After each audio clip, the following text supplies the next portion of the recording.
Hi there. For those of you who don't know me, I'm Lauren Clark, the President and CEO of Bridge C-14. Today I'm joined by Robin Farr. Robin's dad chose MAiD, which she describes in detail in our upcoming blog post being released this Friday.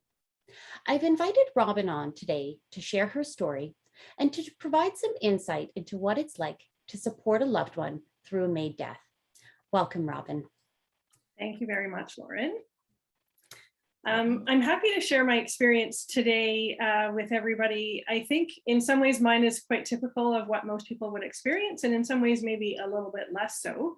The critical thing, I think, for our family that maybe affected the process the most is that my dad had been talking for months and months about the possibility of using MAiD, and we were all supportive of that. Of course, it was a little bit of a shock when he first said that, but we were all very supportive of it. And he was talking about trying to avoid an uncomfortable death due to the lung disease that he had, which made a lot of sense to us. But I think in my head, at least, I don't know about my siblings, but in my head, at least, I sort of thought that it was further away than it ended up being, and that he would be sort of closer to a natural death than what he opted for in the end. And I think for him, the critical thing was that he was going downhill quite fast. He was losing the ability to do things for himself. He was having a really hard time breathing generally, but talking made it quite difficult for him. So his quality of life was really deteriorating really fast. And in the end, what happened was that we had about a week's notice of him letting us know that he had picked the date. Wow. So that was a bit of a shock, and my brother had texted me and asked if I could give him a call, and that was a little bit unusual, but I was just home from picking up the kids, and I don't know that I thought a whole lot about it. So when he said Dad has decided to go ahead with MAiD next Thursday, that was a Wednesday night, I think. I actually think I inhaled really quickly. Like, I think my response was, oh my God, I wasn't expecting that at all. So we sort of jumped into preparation mode pretty fast because there were some things that needed to be done. We needed to finalize his will and do some of those logistical kinds of things. He had actually made most of the arrangements himself. So he had investigated the program. He had looked into what was involved. He had submitted his application. My brother actually helped him with the 2 independent witnesses, but he sort of went through that whole process, and he dealt with the assessments on his own and everything. So I think that was sort of one of the reasons that I didn't have this in my head as something that was imminent. And we actually, he was telling us at the time that he actually intended not to tell us in the end. So he had mentioned this probably broadly 3 or 4 times over the course of a number of months. And I think he was sort of saying, like, do you really support this? Are you on board with this? And we were all 100% absolutely, we're there for you. We support your decision, no problem. And then I think the waters. Yeah. And then I think what it came down to for him was I think he knew it was going to be a hard process for us, obviously. And I think he sort of, in his men of that generation way, kind of thought, well, it would maybe just be easier if I did this on my own and they just found out afterward that I had passed. And even I think thought maybe he would just have us told that he had passed peacefully. So in the end, we were very glad that he did not do that. He was talking to a nurse from the transition program through the housing that he was in. She was not from the MAiD program. And he had said, no, I think I'll just do this on my own and won't have anybody here with me. And she had said, well, if that's the case, I'll come and be with you. And I don't know how much sort of convincing she tried to do, but I know she was really hoping that he would end up telling us. So in the end, he did. And I think that's partly why we only had a week's notice, is that there were maybe a few days in advance of that when things had been confirmed, when he was still waffling about whether he would tell us. Wow. So like I say, in the end, we had about a week. And I'm not even sure I can remember those first couple of days. Like it's the first few were kind of a blur. But I remember what I did do was I started to Google questions around this and then sort of trying to figure out what to expect and like, what do I tell my kids and all of that kind of stuff, and found very few resources, which is how I ended up getting connected to Bridge C-14, which was after the fact, but still a very helpful resource. I live in Alberta, and the Alberta Health Services website on it has like a really clinical kind of process-based FAQ. It's really targeted at the patient themselves. There's not anything for the family or for supporters. So that didn't really answer any of my questions at all. And because timing was limited, I just kind of went, okay, well, I'm not finding a whole lot, so we're just going to focus on what we need to do over the next few days. There were a number of conversations that we had to have around family attending. So I have a sister who lives in BC. All the rest of us were here in Calgary and in the surrounding area. And she had just had a baby. So she had a baby at the time who was 3 months old. And of course, we're in the middle of the pandemic and trying to figure out, should she be traveling? She hadn't had her vaccinations at that point. So she was, waiting for that appointment to come up and trying to figure out if she could get it moved up. So all of these things about whether she could come and be there. And of course, my dad was saying, don't worry about it, don't come, I don't want to put you at risk and all of this stuff. But in the end, she did manage to come. So she came out, she brought the baby, she stayed with me, and we just spent some time with him, which was really nice. We did ask him what he wanted to do, if there was anything he wanted to do before that last day. And as very typical of my dad, he said he wanted to do two things. He wanted to drive by the house that he and my mom had lived in Cochrane until he moved into a care home, which was about 8 months or so before that. And he wanted to drive over a new bridge that they had built in Cochrane as well. And we said, like, is that all you wanted? Yep, that was all he wanted to do. And that was really typical of my dad. It was a very, that's the kind of thing he was interested in. Yeah. So I said, great, we will do that. So it was on the Saturday, I think Saturday morning, I went and picked him up and picked up my sister that lived nearby. And we just did a little bit of a drive. We drove around. And in the end, we did do a couple of visits. We went to visit my brother-in-law, and my sister's daughter was there at the time as well, because he had wanted to say goodbye, which is one of the most heart-wrenching experiences I've had. Seeing him with my dad was really hard. And then my niece was there, and she's 6, and she had a jar full of dirt and worms, and she was showing my dad the worms and talking about all of this stuff. And of course, she didn't really know what was going on. So she's having a very normal sort of grandfather interaction. And I'm thinking, this is the last time he'll see her, the last time that she'll see him.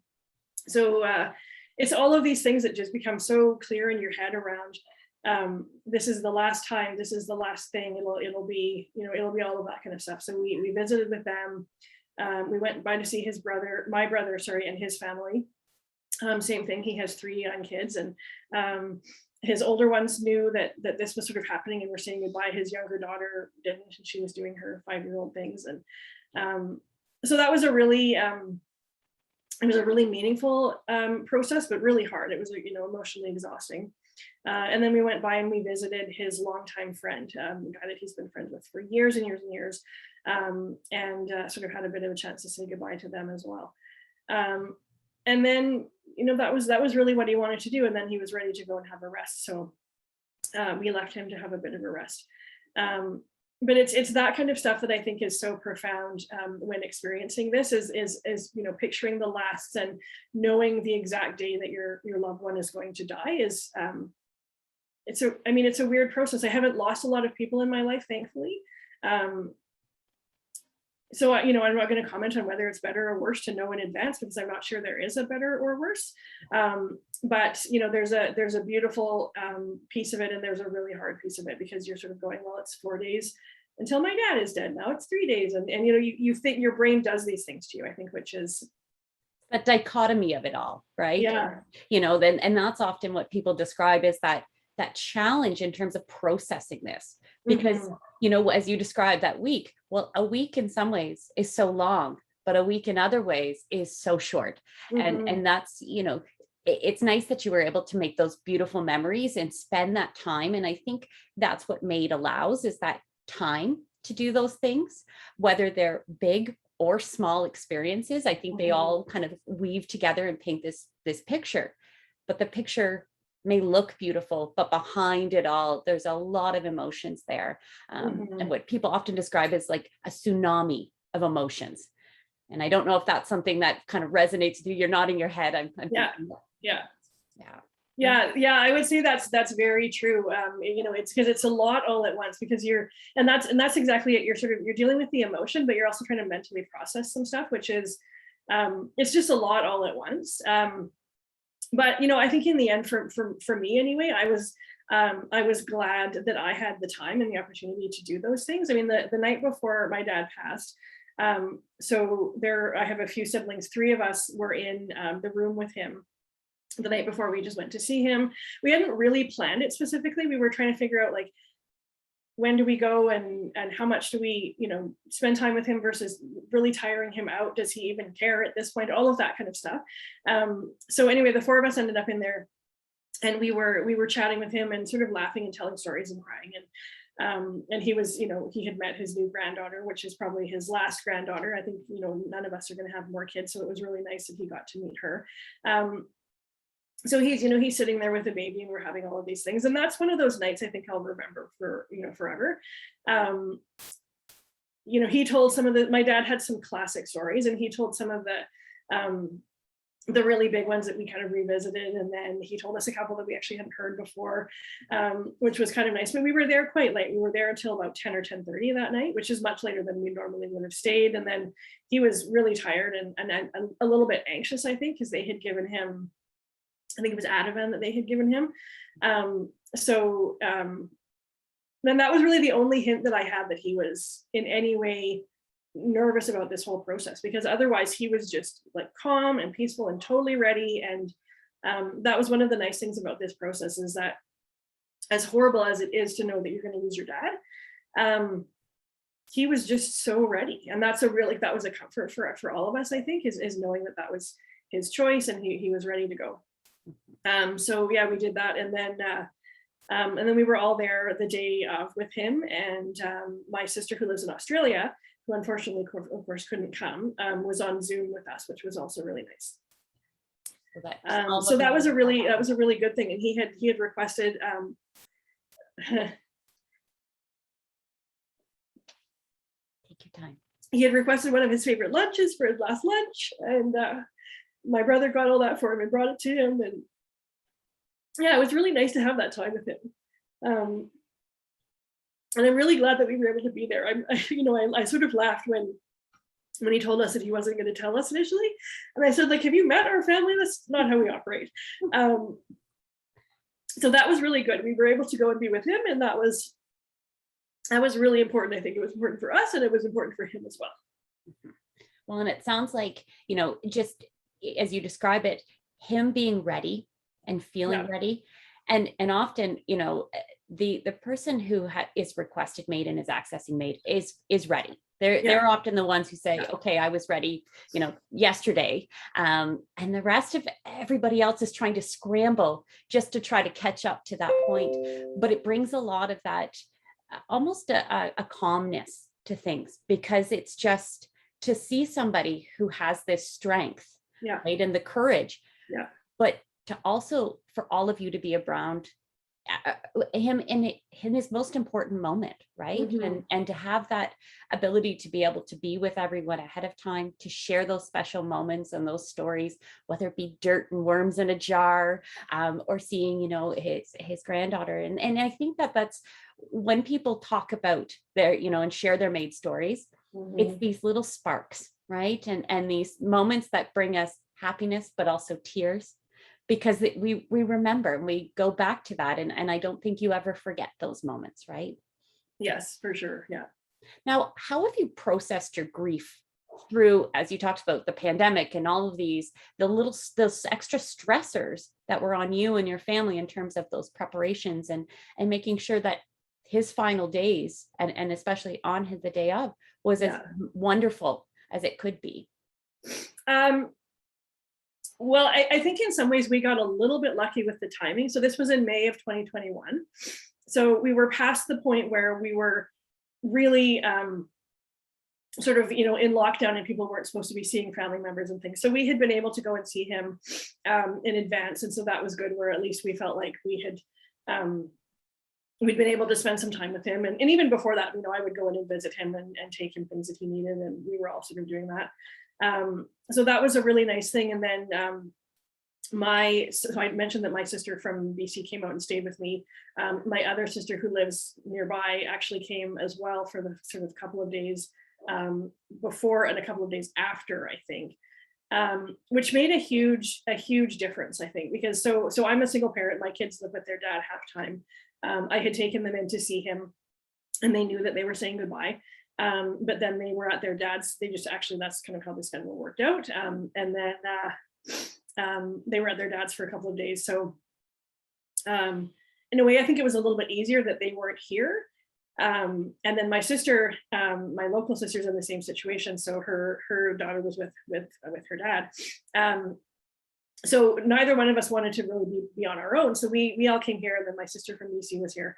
And it was just nice to have people in the house and to just, you know, be able to be together for a few days. And that was really, I think that's the thing that kind of made the difference. The thing that I really noticed, and sorry, I'm going to cry again. I'm trying to think of which order it happened, but I think my sister from BC left, and then my sister who lives here was here for one more day. And you're in that, it was kind of that feeling of like being in a little bit of a bubble where, you know, we had taken some time off work and the rest of the world just kind of faded away. And we did our thing with our family. And that made such a difference. But then when they both left and I felt like we're going back to normal, and I thought, I'm not ready to be normal, like my dad has just died. And I wasn't ready for that to happen. So that was a little bit challenging, just from a process perspective, which would have been the case whether there's a pandemic or not. But I think for me, the biggest thing was just, you know, connecting with my family. And honestly, the thing for me, and this is how I process stuff, is I find great comfort in knowing that other people have experienced similar things. So at the time, the doctor and the nurse that were there to do the procedure afterwards, they gave us a handout that had some resources on it, and one of them was Bridge C-14. And so I saw the Facebook group and I thought, okay, I'm going to join that and just have a look. So I did that and browsed through some of the posts, and actually that made a huge difference. We were like, okay, because I didn't know anybody else who had gone through this. Didn't know anybody else who had used this procedure. Like it was, you know, it was really, I mean, it's not a familiar experience for very many of us. It's still relatively new. And the doctor at the time said to us, you know, we know how to talk about death. We don't know how to talk about this. And I thought, yeah, that's very true. That's very true. Mm-hmm. So that was really helpful. But, you know, I think you just have to, you have to just go through the process. It's the same as with anything. You go through it. I ended up just coincidentally having to have surgery about a week and a half later. So I had surgery and then I was off work for 3 weeks. So I was sort of sitting in my house for 3 weeks, not working, with nothing else to do but think about this, which was both good and bad, I think. You know, it's good to have the time to process it. Not so great when that's all you're doing. But that was okay. It worked out okay for me. And that was really nice. And I think that was just, you know, it was a combination of those things of, you know, taking the time to find resources and talk to people and, you know, remembering and celebrating my dad. And yeah. And I think that's the thing is we have to feel those emotions. And sometimes when the emotions come up, we can get scared of what we're actually feeling. And the most common thing we do here is finding that community and that connection. And even if it's just seeing somebody else's story or hearing it or reading through these posts and thinking, I'm not alone, right? And it can be so isolating. And you're right, you know, there are lots of people who have been touched by MAiD, but some are more far removed than others. And those with that intimate, you know, experience, you know, it's hard to find that safe place to find others who are open about this or who are there to seek out support. And I think that's the beauty of that lived experience, is that it gives itself back. And whether that's in the sharing of your story or even just while you yourself are processing the grief, is to be able to stand back and go, okay, reflect on it and say, I'm okay, right? I can get through this. I'm not alone. And, I think that's the biggest piece of all. And what Bridge C-14 is here for is to provide that community and connection. Yeah. And, I think as we expand our podcasts and our blog posts and those, we see more messages on Facebook and our community grows and grows, that conversation is happening. And it's to say, to know when to reach out when we need support, but also to say, it's okay to be alone with these feelings, but not to be overwhelmed with the feelings, and to reach out when we need to. Yeah. Yeah. And that was a huge thing for me. I think it actually made all the difference for me. And that's, like I said, this is something that that makes a big difference to me in processing my own stuff. So I think it's hugely helpful. But like I said, there were so few resources generally available through the health system normally. And like I was, I'm not sure about my brother, actually, I should ask, because he was doing more of the coordination with my dad, but like we didn't have anybody reach out to us to talk to the family or to do anything in advance. And that just, I think that's a huge gap that's missing in the system. And there's lots of ways, of course, to provide them, and this is one of them. And that was sort of what prompted me not only to join the Facebook group, but to get in touch with you afterwards. And hey, I would love to be part of this process, because it makes such a difference to be able to talk to somebody who's been through it. And knowing how few resources are out there, then anything that we can do to help fill that gap is great, because it's a huge process, and it's, I've described it as beautifully traumatic. It's so beautiful to be able to spend the time before and to be there at the time, if that's what you choose to do. And it's also a really, really hard thing to go through. And I think we do need those people that we can talk to and either, learn what to expect in advance and know what questions to ask, or just share the experience afterwards, if that's the case as well. If there were three things that if someone was walking through this journey right now, supporting their loved one, are there three things that you could sort of say easily, these are the three things that you should know, be prepared for, anticipate? Yeah. Oh, that's a good question.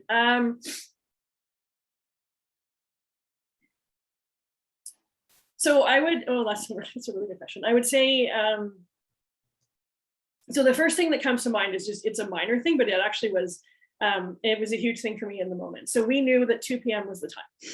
So he had arranged it was for 2 p.m. We knew the doctor was coming. I actually was, so he was in a long-term care home at the time. I actually went down to my car at about probably 1 o'clock to get my water bottle, which I had left in my car. And I was coming back in the elevator, and I saw a woman wearing an Alberta Health Services name tag with her, and her name was Dr. whatever her name was. And I thought, oh, she's the one who's here to do the procedure. So I thought, okay, and I was sort of stealing myself, but I had it in my head, 2 p.m., 2 p.m., 2 p.m. As it turns out, and I think this is normal, the nurse came in about half an hour before that to get the IV line in and to get everything set up. I was planning for 2 p.m. And when she came at 1:30, I was just like, whoa. We still have half an hour here. I'm not ready. Lock the door. No, not coming in. Yeah. So that was a bit of a shock to me. And I think that kind of kicked me off going, oh crap, here we go. So that's just one thing I think to know in advance, is that of course, I mean, and of course it makes, well, I mean, I was gonna say it makes sense now, but you never know, like they might come and start the whole process at 2 p.m. I didn't know. Yeah. So that was a good thing for me to know, to suggest to other people is, if you're somebody like me who likes to know how things are going to work, that's a good thing to ask about, when are people showing up and how's that going to work and so on. So that was one related questions. Yeah. The second thing I would say is, do have that conversation about what that person in your life wants or needs beforehand. And see if you can help them to provide that. Because I'm sure that there are people out there who don't want to be a burden and who don't want to, ask for things and things like that. But I think that's a really important thing. And the fact that we had said to my dad, what do you want to do? And even if it wasn't some, massive, big meaningful thing, it was meaningful to him, and that was what mattered. So to be able to do those things, I think in advance were really good. And just to sort of know, because I think part of what's inherent in this process is it's a choice, it's a voluntary thing.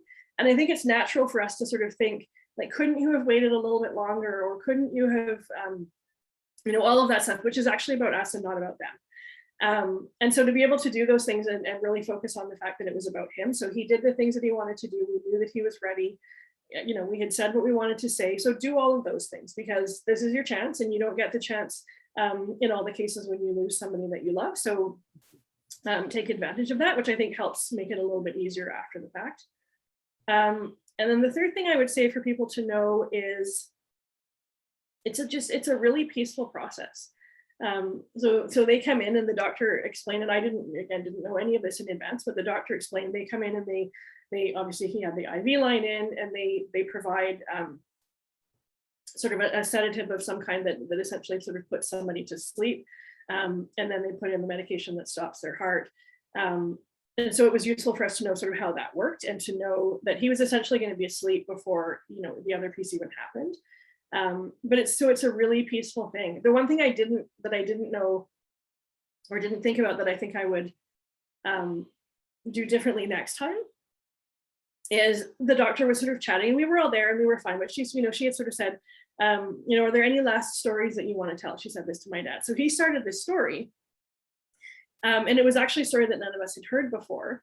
And as it turned out, what she said to us afterwards was she didn't have to give him very much of this medication in order for it to stop. She said he just had no reserves left. So perhaps it happened a little bit faster than she was anticipating, but he started this story and he actually didn't finish it. So we were having this conversation after, like, has anybody heard this story? Do you know how this story ends? We don't know. We don't know how the story ends.